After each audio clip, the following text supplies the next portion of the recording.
Chapter 26. The Cost of a Dream. The dream was simple: establish a company, build a future, and create a front for his growing power. But reality was far from simple. Alex sat in front of a desk at the Metropolis Business Registration Office, his fingers tapping against the surface as he stared at the older man behind the counter.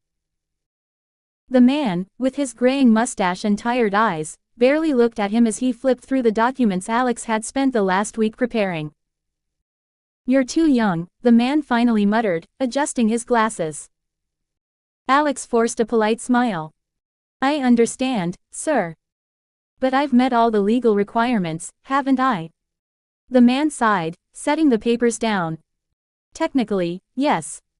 But practically," he leaned forward, lowering his voice.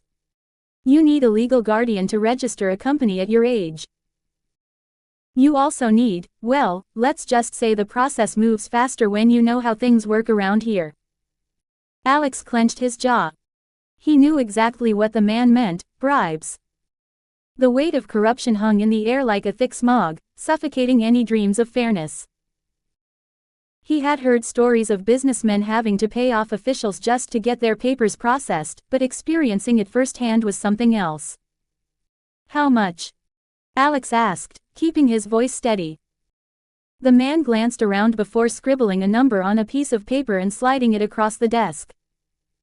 Alex picked it up, his eyes narrowing at the outrageous amount. "This is ridiculous," Alex said. The man shrugged. "Welcome to the real world, kid. You either pay, or your application stays at the bottom of the pile for the next year. Maybe two." Alex took a slow breath. He didn't have this kind of money.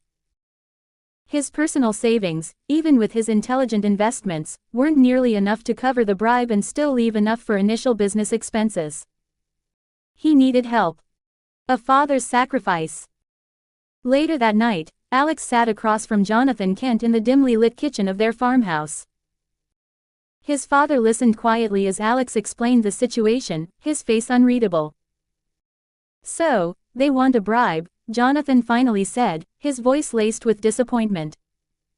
Alex nodded. "I don't like it, but it's the only way to move forward." Jonathan leaned back, exhaling slowly. "I had hoped things had changed since my younger days, but corruption is still the same beast." Silence hung between them for a moment before Jonathan stood up, walked to an old wooden cabinet, and pulled out a small locked box. He set it on the table and opened it, revealing a few neatly folded documents and a small bundle of cash. "I was saving this for emergencies," Jonathan said. "For the farm, for you and Clark, but if this is what you need, I won't hold it back." Alex stared at the money, a mix of gratitude and guilt washing over him. "Dad, I can't." "You can," Jonathan interrupted firmly. "And you will. I know you, son. This isn't just some business idea. It's a foundation for your future. And if this is what it takes to give you a chance, I'll do it." Alex swallowed hard. He wasn't used to feeling this emotional. "I'll pay you back," Alex promised, his voice firm. Jonathan smiled, ruffling Alex's hair. "I know you will." Sealing the deal. The next morning, Alex returned to the office, this time with Clark by his side. His brother hadn't been thrilled about the whole bribery thing, but he understood the necessity of it.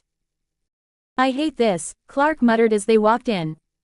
"Welcome to business," Alex replied dryly. They met with the official, who, upon receiving his processing fee, miraculously found time to approve the application on the spot.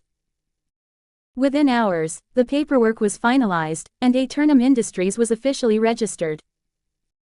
Walking out of the building, Alex felt an odd mix of triumph and bitterness. He had won, but at a cost. Clark nudged him. "You really think this company will work?" Alex smirked. "Oh, it'll do more than work. It'll change everything." The Kent brothers walked down the street, unaware that in the shadows, someone was watching. Now, Alex has his company, but the road ahead will be anything but smooth.